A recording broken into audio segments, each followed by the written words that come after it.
still watching This Week, and I'm Somna Sambo.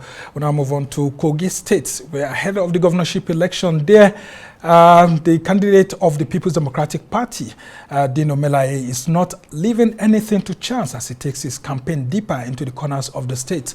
In doing so, Melaye has also been talking tough, charging the people not to see through what he calls, quote, seasonal lies of the governing All Progressives Congress in the last 8 years under Governor Yaya Bello. He says it is time to hold the APC accountable for not fulfilling its own campaign promises to build the Ganaja to Ajaokuta, Lokoja to Okene, Kaba to Ilorin roads, as well as the completion of the Ajaokuta steel plant. He is urging the electorate not to believe the promises rolled out by Vice President Kashim Shettima during the official flag-off of the party's campaign in Lokoja at the weekend, saying it's another gimmick to condemn of their votes. Well, joining us in the studio is the spokesperson of the Dino Dane Campaign Council, Omoyemi Gold, Olumudi. Thanks so much for joining us. Good evening. My pleasure to be here. Yeah, so talk to us about the campaign so far and how we've seen the APC doing its flag off, but the PDP hasn't done it. And then, of course, Dino Melaye is already hitting back and saying that the APC has lots of council promises that they have not been able to fulfill to the people of Kogi State, and asking the electorate to be wary of the governing APC and, of course, seeking votes from them at the same time. Talk to us about all of that.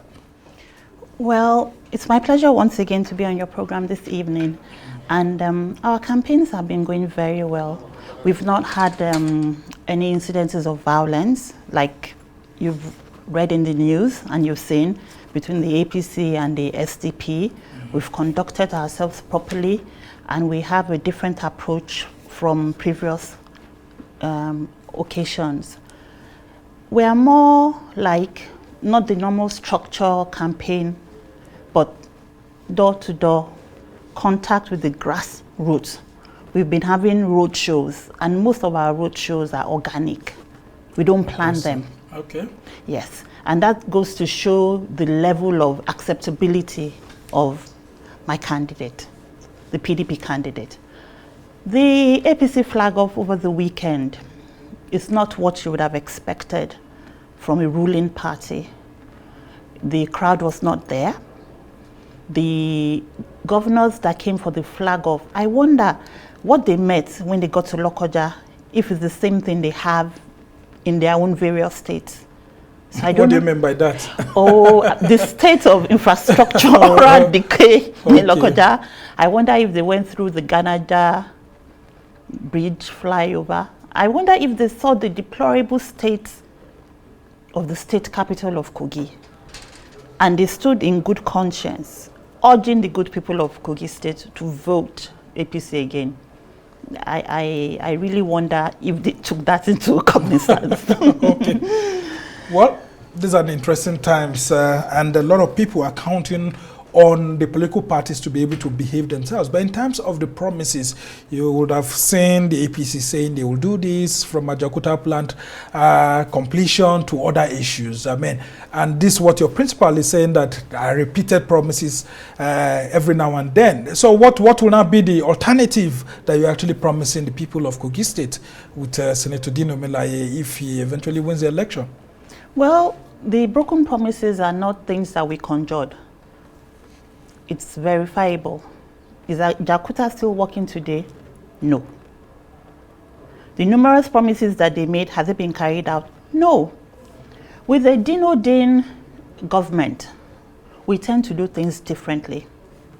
We already have a policy document, and we have different starters. We have the short-term, medium, and long-term plans that we intend to implement for the good people of Kogi State. Ideally, the number one responsibility of government is security of lives and property of its citizenry. But in Kogi State, we have a peculiar problem now. We are so polarized, we are so divided. So the very first thing the candidate of the PDP, Dino Melaye, would do when he becomes governor is to unify Kogi. We never used to hear Igala agenda, Ibira agenda, Okun agenda. No, it was, I want to be governor. I'm running on this party. PDP, Alhaji Ibro Wada, our agenda. Late Abubakar Audu, AP, ANPP, their agenda. It was based on parties, political parties. And because political parties have all people involved, they have people from the East, Central, and the West. But when we have, like we have today, Igbira agenda, Igala agenda, Okun agenda, it's disheartening. And where there's no unity, there can be no progress. So the first thing he would do will be to unify the people of Kogi. And that is why our slogan is one Kogi, one destiny. All right, that sounds like the slogan of former President Shehu Shagari in the Second Republic, who is now late, one nation, one destiny. So talk to us about the candidate himself, Senator Dino Melaye. In the light of these divisions you've talked about, there are talks here and there that this election is actually between Kogi East and Kogi Central, and that Kogi West is not so much of a factor. And that's where Senator Dino Melaye comes from. And then that's where Leke Abejide comes from, ADC, and so many others. And so they said the Okun part of Kogi State is divided in terms of the number of people who are coming out to split the votes alongside Dino Melaye. And so you see Ododo, who comes from Kogi Central, and then, of course, Muri Ajaka, who comes from Kogi East, that this contest is actually between those two people, and that the PDP and all those from Kogi West are actually not people to count in the election. Talk to us about the politics. Well, anybody that says that the PDP is not a major factor in these coming elections in Kogi State does not know what is going on, what obtains on ground. Kogi State has 3 senatorial districts, like you just mentioned. And we are the only district zone that has not produced a governor. The people from the central in the PDP were magnanimous enough. None of them came out to contest for the primaries because they felt that in time past, Kogi West has supported them and has supported the East. So in the interest of equity, justice, and fairness, it should be Kogi West. Then, talking about the likes of Leke Abejide and another young man, Braimo. Yeah, Braimo. Braimo. Politics is a game of interest. You cannot stop people from saying they want to seek office. But the electorates know who has the capability. About last week, to be precise, when we're uploading our agents for the coming elections. With INEC. With INEC. Yeah. By the time the PDP was at 100%, even the APC, the government in power, they were about 70-something, 80%. The ADC and the other parties, below 20-30%. So if they are not even able to have agents to man their polling units, their wards, how can they be taken serious? And so why is Senator Dino Melaye not reaching out to them? Because they are from his own constituency. And this is a very tough battle where you have the incumbency power in Kogi Central, while the huge population of voters are in Kogi East. And then, of course, Kogi West is in the middle. Well, Senator Dino Melaye has reached out, and we are reaching out, and different people are reaching out, because it's a thing of concern for us in the West. And you know, in politics, 48 hours is a whole lot of time. So I would not want to discuss what is being done on national TV to bring everybody together. But I'm sure they would see reason. I mean, you know the truth. There's an adage from where I come from. They said if they're deceiving you, don't deceive yourself. Yeah. By profession, I'm a lawyer. So if you say to me that, Barrister Yemi, I need you to perform an open heart surgery. And I say, okay, well, I'm learned, I will do that. Then I'm deceiving myself. Very interesting indeed. Yes. So okay. They know who has the capability. They know who has the reach, who has the clout, who has the acceptability. And it's Senator Dino Melaye. It's a household name. And you talked about initially him not being from the central or from the west, from the east. Yeah. You see, God designs things his own way. The Senator Melaye is schooled in the central. So he can converse in Ibira language to a certain degree.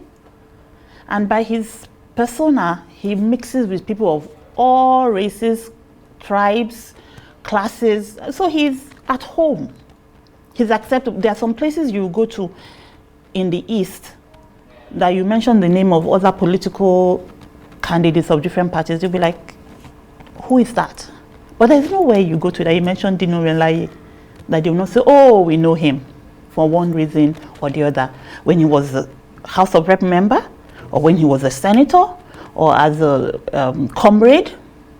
Well, they also know him for some other negative things, which the opposition may actually want to use, or the ruling party may actually want to use against your candidate, saying that while he was in the Senate or House of Reps, he had an image that may not easily resonate with the people in Kogi State.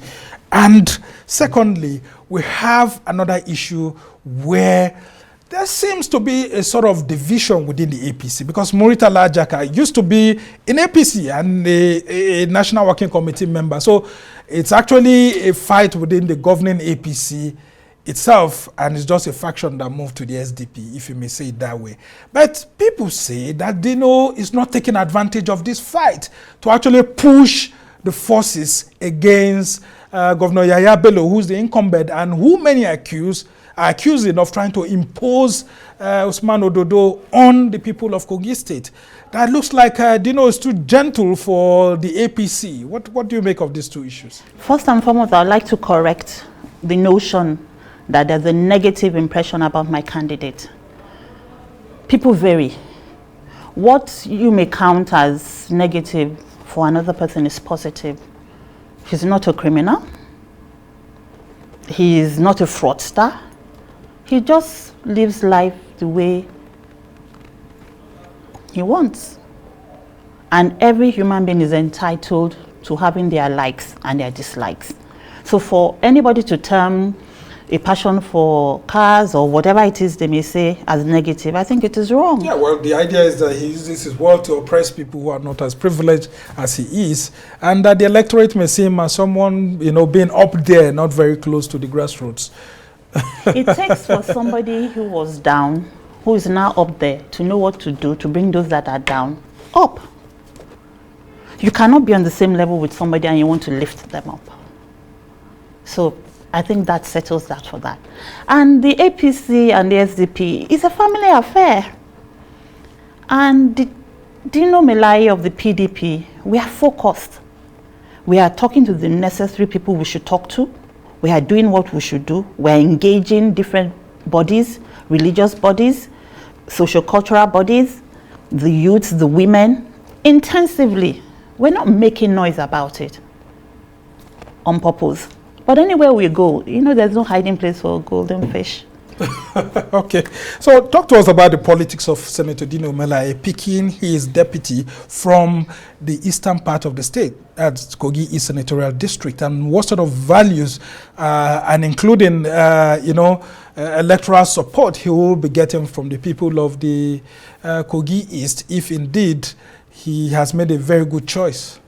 Well, it goes without saying, you want to govern a state that has three parts. You are from one part. So your deputy will come from another flank. And it's a right-thinking politician will pick his deputy from the flank that is going to be of most value to him.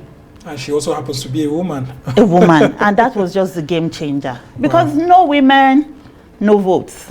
Okay. And it's the first time that we are having a female deputy governor candidate in Kogi. I, as a woman, am super excited. And there are a lot of women, they are not going to look at party lines. They're going to look at, this is one of our own. And you don't think religious factors may count against her, considering the dominant nature of Islam in Kogi State, for example, and some people may feel that that may actually count negatively for her? The world has evolved. The Dubai of today is not the Dubai of 10, 20 years ago. Even Saudi, they've started allowing them, I think, drive. The women have started driving. So we cannot be more Christian than the Pope. There was wild jubilation with the announcement of the candidature of Habiba Din. She's a consummate politician in her own right. She was a House of Assembly member. She's a princess from where she is. So she's loved by her people. And all those factors are going to come into play and give us the necessary support to ensure our victory. Okay, as we try to round off this conversation, the issue of incumbency is a huge factor. Now, the governing APC is at the center, and of course, the fringe in Kogi State there. And it's something you would have to battle with. How prepared are you to battle what's usually called federal might, quote, in Nigerian politics, both at the federal level, and then, of course, you would have to battle with the incumbency factor at the state level. How prepared is the PDP to actually contend with these two issues, which are key decision influencers in Nigerian elections? Every politics is local, and every politics, the dynamics change. We had a time when the PDP was at the national, and the current president, Bola Ahmed Tinubu, he won his seat as the governor in Lagos State. Bringing it nearer, we have an Adeleke running against an incumbent, and he's the sitting governor of Osun State today. So it's not, we are not trying to do something that has not been done at different times in our political history in Nigeria. Yes, we know that we'll have to work harder, and that's why we are doing exactly that. And we have the support of the good people of Kogi State, because they are tired. Kogi State is in shambles. Nothing works. Percentage salaries. They commit suicide. It is a sad situation in Kogi State. It goes beyond party lines, and they are looking for who is that Messiah that will pull us out. And I've seen it in Dino Melaye. Okay, very quickly in 30 seconds before I let you go. Looking at all that we've seen and heard from you, there's the issue of INEC. Do you believe in the capacity of the Independent National Electoral Commission to organize free, fair, and credible elections that will be acceptable by all candidates when the results are out? The next round of elections, Kogi, Bayelsa, and Imo, is a receipt exam for the INEC after their woeful performance at the last presidential election. So we are charging them to rise up to the occasion, to do the needful. Because this time around, the people of Kogi State are going to vote. They're going to defend their vote. And they're going to make sure their votes count. And the PDP as a party, we are giving our people every needed support to achieve that purpose. I hope you're prepared for the issues of the IREV and all of that, electronic transmission and all of that. Yes, we are on top of our game. You've trained all your agents enough to be able to withstand the situation? There was never a problem with the agents per se. It has always been INEC that is the issue. That is why INEC themselves should be on top of their game. All right, we must thank you so much. Omoyemi Gold Olumudi is the spokesperson of the Dino Din Campaign Council in the Kogi State governorship election that will be holding on November 11. We must thank you so much for joining us to help us understand the issues, and we wish you and your team well.